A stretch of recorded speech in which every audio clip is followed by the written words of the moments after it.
Hi everyone. आज हम पढ़ेंगे CPU, history of CPU and characteristics of CPU, type of CPU. ठीक है। CPU CPU stand for central processing unit. इसकी full form क्या है? Central processing unit. ठीक है। It is the main part of computer that control everything known as the brain of computer. जैसे हमारे body में ब्रेन काम करता है ना, वैसे कंप्यूटर में सीपीयू ब्रेन का काम करता है, मतलब एवरीथिंग कंट्रोल करता है। ठीक है। It takes input instruction, process them and gives output. मतलब ये इंस्ट्रक्शन लेता है, इनपुट लेता है यूजर से, एंड देन उसको प्रोसेस करता है। फिर उसके बाद उसके ऊपर जो उसका एक्चुअल जो आउटपुट होता है, जो मतलब डिजायर आउटपुट होता है, वो डिस्प्ले करता है। ठीक है। Every activity in a computer, typing, gaming, calculation, internet use is control by the CPU. ठीक है। मतलब जैसे हमारा ब्रेन है ना, हमारी बॉडी में काम करता है, वैसे ही कंप्यूटर में कौन काम करता है? वैसे ही सीपीयू काम करता है। ठीक है। दैन उसके बाद history of CPU. First generation 1940 से 1950 जो सीपीयू होते थे फर्स्ट जनरेशन के, वो किससे मेड अप होते थे? वैक्यूम ट्यूब से। ठीक है। ये मैंने आपको पहले पढ़ाया, लेकिन जो थोड़ा थोड़ा फिर पढ़वा देता हूँ कि जो सीपीयू होते थे वो उसमें वैक्यूम ट्यूब का यूज़ किया जाता था सीपीयू बनाने में। ठीक है। फर्स्ट जनरेशन में they were very large, slow and produce, तो मैंने आपको पहले पढ़ा दिया। ठीक है। इसकी एग्जाम्पल वगैरह। उसके बाद जो सेकंड जनरेशन में सीपीयू बनते थे, उनमें किसका यूज़ होता था? ट्रांजिस्टर का। ठीक है। Instead of vacuum tube, small होते थे, फास्टर होते थे, मोर रिलेबल दैन वैक्यूम ट्यूब्स। उसकी जब थर्ड जनरेशन आई, थर्ड जनरेशन में सीपीयू किसके साथ बनने लगे? इंटीग्रेटेड सर्किट के साथ, आईसी सर्किट के साथ। ठीक है। This allowed CPU is to be smaller, cheaper and more powerful. मतलब इससे क्या हुआ? सीपीयू स्मॉल हो गए और सस्ते हो गए और मोर पावरफुल हो गए। ठीक है। उसके बाद फोर्थ जनरेशन 1970 से लेकर वो जो प्रेजेंट तक चल रही है अभी, है ना, ये कौन सी है? CPU are made with microprocessor. मतलब सीपीयू किसके साथ मेड अप होते हैं अब? माइक्रो प्रोसेसर के साथ। A whole CPU is on single chip. ठीक है। जो फोर्थ जनरेशन में सीपीयू यूज होते थे उस पर सिंगल चिप होती थी। ठीक है। मतलब सिंगल आईसी। उसके बाद the first microprocessor was Intel 4004। ये तो मैंने आपको बताया पहले भी। Modern CPU are very fast, powerful and compact. उसके बाद फिफ्थ जनरेशन एंड बियॉन्ड, मतलब जो अभी प्रेजेंट में चल रही है और जो फ्यूचर में भी चलेगी, उसके वो कौन सी है? CPU use very large scale integration, मतलब VLSI, ULSI, मतलब very large scale integration, ultra large scale integration, है ना, टेक्नोलॉजी यूज़ होती है। Feature like multiple core processor, AI processing, है ना, कंटेंट कंपाउंडिंग, रिसर्च स्टेज। मतलब मल्टी कोर, मतलब जो एक टाइम पे ज़्यादा काम कर सके, एक टाइम पे ज़्यादा, जो ज़्यादा मल्टीटास्किंग कर सके। ठीक है ना। AI प्रोसेसिंग करता है। Example Intel core, IT, Apple, M series, extra extra. In short, first generation थी उसमें सीपीयू बनाने में वैक्यूम ट्यूब्स का यूज़ होता था, और सेकंड जनरेशन में सीपीयू मेड अप होते थे ट्रांजिस्टर के। थर्ड जनरेशन में सीपीयू मेड अप होते थे इंटीग्रेटेड सर्किट के। फोर्थ जनरेशन में सीपीयू मेड अप होते थे माइक्रो प्रोसेसर के। उसके बाद जो फिफ्थ जनरेशन जो अभी चल रही है उसमें multi core CPU and AI का यूज़ होता है। ठीक है। And node since 1823, Varon Jones Jacob Bridges discovered silicon which is still in used in manufacturing CPU today। मतलब जो ये था वरोन जोन्स, इसने 1823 में क्या क्या डिस्कवर की था? सिलिकॉन, जो कि आज भी यूज़ होता है सीपीयू की मैन्युफैक्चरिंग करने के लिए। ठीक है। First transistor created by John Bardeen, Walter Brattain, William Shockley in USA 1947 में। जो ट्रांजिस्टर कौन सी जनरेशन में यूज़ होते थे? सेकंड जनरेशन में। ठीक है।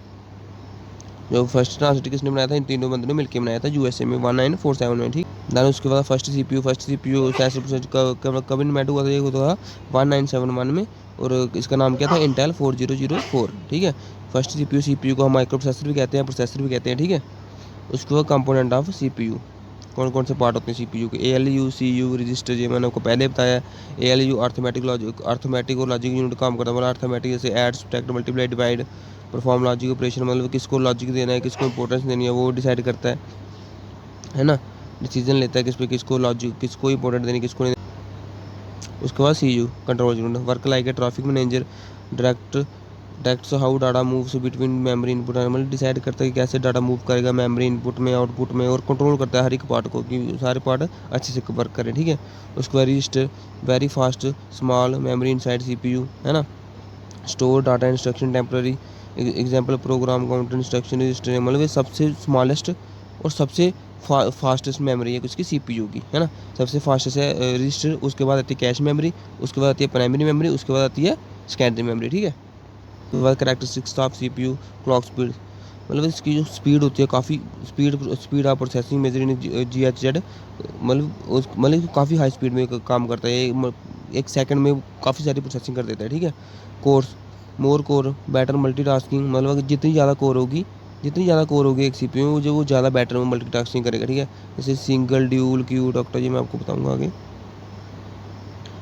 उसके बाद cache memory, very fast memory inside CPU to reduce delay, है ना। Instruction set, the architecture that define the set of instruction a CPU can execute, है ना। मतलब इंस्ट्रक्शन सेट क्या होती है कि कैसे CPU काम करता है, ठीक है। Word length size of data CPU can process in one, जो भी CPU डाटा को प्रोसेस करता है वो 8 बिट, 16 बिट, 32 बिट, 64 बिट में करता है, ठीक है। Power consumption, how much electricity it uses, heat generation, modern CPU use cooling system, है ना। आजकल जो CPU आ रहा है उसमें वो उसमें खुद ही कूलिंग सिस्टम आ रहा है, वो खुद ही अपने आप को कूल कर लेते हैं, ठीक है। उसके बाद TDP, thermal design power measure heat generator, measure करता है कि हीट कितनी जनरेट हो रही है, ठीक है। उसके बाद जो है ना ये कोर्स मैंने आपको ऊपर देखा, बेटर टास्किंग, सिंगल, ड्यूल, वो नीचे में जो single types of CPU, single core CPU, मतलब इसमें 1 प्रोसेसर कोर होती है, slow for multitasking found in old computer, ये पहले कंप्यूटर में यूज़ होती है, ठीक है। उसके बाद ड्यूल कोर CPU, जिसमें 2 कोर्स होती हैं, can run 2 task at the same time, मतलब एक टाइम पे 2 काम हो सकते हैं, ठीक है। उसके बाद क्यूड कोर CPU, 4 कोर, जिसमें 4 कोर होते हैं, good for gaming and multitasking, है ना। उसके बाद ऑक्टा कोर CPU, इसमें 8 कोर्स होती हैं, found in modern smartphone and PC। उसके बाद multi core CPU, any CPU with more than 1 core increase speed and performance, है ना। मतलब जितनी ज़्यादा कोर्स होंगी उतनी ज़्यादा वो एक टाइम पे ज़्यादा वर्क कर सकता है। जैसे हमारे फ़ोन आजकल जैसे जो ऑक्टा बता रहा है, हम एक टाइम पे कितने कितने ऐप यूज़ करते हैं ना, मतलब मल्टीटास्किंग करते हैं ना। जैसे इंस्टा भी खोलते हैं, फेसबुक भी, व्हाट्सएप भी, कितने रिसेंट टाइम में एक टाइम पे कितने वर्क कर, एक साइड हमारी डाउनलोड चल रही होती है, एक साइड हमारे चैट कर रहे होते हैं, है ना। एक साइड हम कॉलिंग कर रहे होते हैं, है ना। एक टाइम मल्टीटास्किंग, जितनी ज़्यादा कोर होंगी उतनी ज़्यादा मल्टीटास्किंग कर सकते हैं। उसके बाद स्पेशल टाइप ऑफ CPU और desktop CPU design for personal computer, जैसे इंटेल कोर AMD डिज़ाइन। उसके बाद mobile CPU found in smartphone, tablet, है ना, स्नैपड्रैगन जैसे एप्पल A सीरीज़। उसके बाद server CPU optimize for high preference workload, है ना। उसके बाद laptop CPU energy efficient with lower power consumption, है ना। जितनी एनर्जी चाहिए उतनी एनर्जी होती है ना, but with lower power consumption, है ना। जो मतलब डेस्कटॉप CPU होते हैं वो डिज़ाइन होते हैं पर्सनल कंप्यूटर के लिए। जो मोबाइल CPU होते हैं वो फाउंड इन स्मार्टफोन में, टैबलेट में, सर्वर, है ना। ये आपको एक बार मैं फिर आपको रिवाइज करवाता हूँ थोड़ा थोड़ा ऊपर से। CPU का मैं थोड़ा सा गहराई में पढ़ा है, ठीक है। CPU stand for central processing unit, it is main part of computer that control everything of computer, है ना। इसको ब्रेन ऑफ कंप्यूटर भी कहते हैं। इट कैन टेक, मतलब इंस्ट्रक्शन लेता है, उसको प्रोसेस करते हैं, आउटपुट देता है ना। Every activity in a computer, typing, gaming, calculation, reducing, control by the CPU, मतलब जैसे हमारा ब्रेन है ना, वैसे कंप्यूटर का CPU है जो काम करता है। उसके बाद history of CPU, first generation में क्या होता था, CPU किसके बनते थे, वैक्यूम ट्यूब्स के, ठीक है। और सेकंड जनरेशन में CPU किसके बनते थे, ट्रांजिस्टर के, ठीक है। थर्ड जनरेशन में CPU किसके बनते थे, इंटीग्रेटेड सर्किट के, ठीक है। फोर्थ जनरेशन में CPU किसके बनते थे, माइक्रो प्रोसेसर के, ठीक है। और फिफ्थ जनरेशन में जो CPU, उसमें क्या क्या यूज़ होता है, वेरी लार्ज स्केल इंटीग्रेशन, मतलब VLSI और ULSI, मतलब कि अल्ट्रा लार्ज स्केल इंटीग्रेशन, ठीक है, टेक्नोलॉजी यूज़ होती है। Feature like multi core processor, ठीक है। और इनका आप ये याद रख लेना थोड़ा थोड़ा कि कब से कब है जनरेशन, थोड़ा मोटा मोटा। हर एक बुक में सेम नहीं मिलेगा, हर एक बुक में अलग ही मिलेगा। किसी में 1942 से होगा, किसी में 1945 से होगा ना। ये एक्यूरेट नहीं है, बस हम मेन याद कर लो।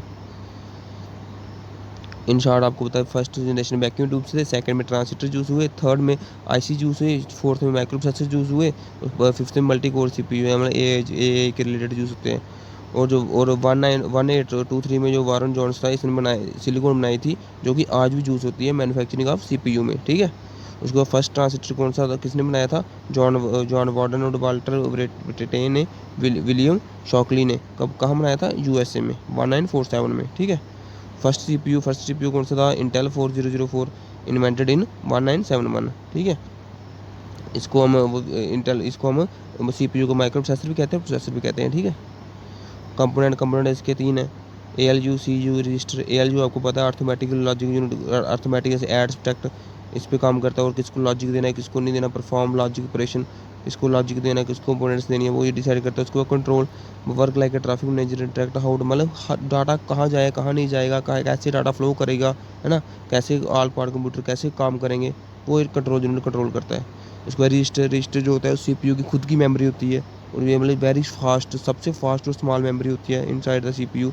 स्टोर डाटा इंस्ट्रक्शन टेम्परली, जो टेम्परली डाटा स्टोर करती है ना। Example of program counter instruction register. उसके बाद characteristics of computer, clock speed, speed of processing measure in gigahertz, है ना, cores more core better multitasking, है ना। उसके बाद cache memory, very fast memory होती है इनसाइड कंप्यूटर, रिड्यूस डिले। उसके बाद instruction set, the architecture that define the set of instruction, कि कहाँ से CPU फैच करता है, ये मैंने आपको पढ़ाया था फैच डेच और एग्जीक्यूट का पहले, है ना, कहाँ से उठाएगा कौन काम करेगा फिर कहाँ एग्जीक्यूट करेगा। उसका word length size of data CPU can process in 1 go, 8 bit में करता है, 16 बिट में, 32 बिट में, 64 बिट में, है ना। Power consumption, how much electricity it uses, heat generation, modern computer को खुद वो खुद ऐसे CPU आ रहे हैं अब जो, उसमें कूलिंग सिस्टम खुद होता है, ठीक है, वो खुद अपने आप को खुद कूल करते हैं। दैन TDP एक वो thermal design power measure heat generator by CPU, है ना, हीट को जो मेजर करता है।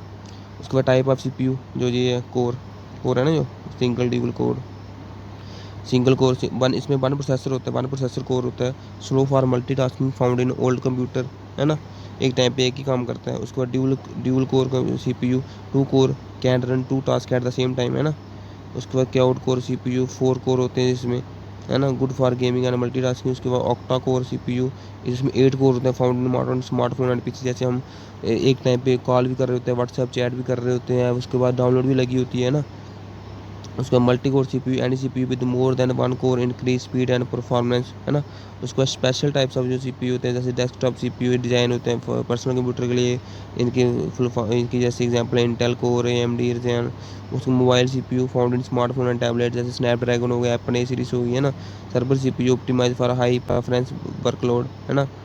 उसके बाद laptop CPU energy efficient with lower power consumption, है ना, एक्स्ट्रा एक्स्ट्रा। तो ठीक है, आज के लिए इतना ही, फिर कल हम पढ़ेंगे नेक्स्ट टॉपिक, ठीक है। Okay, bye bye, take care.